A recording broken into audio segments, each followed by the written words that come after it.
C'est un lieu propice à la rêverie, une rêverie qui dure tout de même depuis 4 ans. En 2014, la ville de Lyon avait annoncé en grande pompe la transformation du musée Guimet en annexe de la Maison de la Danse. Depuis, nous n'avions plus guère de nouvelles.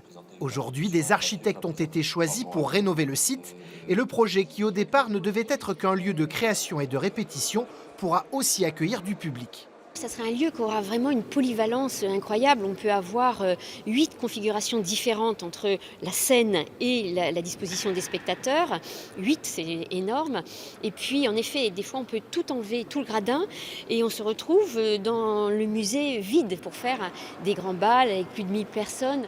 En plus de la grande salle, 2 studios de répétition seront créés. Coût total de cette transformation, 26 millions d'euros, supportés en quasi-totalité par la ville de Lyon. Une gageure en cette période de disette économique. Ce lieu, ce n'est pas juste pour la danse fanfreluche, si vous me permettez. C'est un lieu de création, ça fait partie du rayonnement. Notre ambition est grande.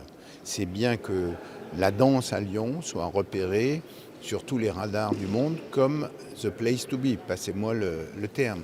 Et que tous les nostalgiques de l'ancien musée d'histoire naturelle se rassurent, passé et présent continueront de cohabiter entre ces murs, à l'image de leur fondateur, Émile Guimet, grand collectionneur et passionné aussi de danse et de musique. Notre projet, c'est de manière très humble, se mettre dans les pas d'Émile Guimet, avec une partie en sous-sol, qui est en fait le socle du bâtiment, qui va accueillir le pôle archéologique, avec au centre tout le stockage des fouilles archéologiques de la ville de Lyon, et au-dessus, le pôle consacré aux ateliers de la danse, qui lui, évidemment, a cette dimension avec le ciel et le corps des danseuses et des danseurs. Les travaux de restauration de l'ancien musée Guimet démarreront dans les prochaines semaines. Ouverture prévue aux danseurs, au public et aux archéologues fin 2021.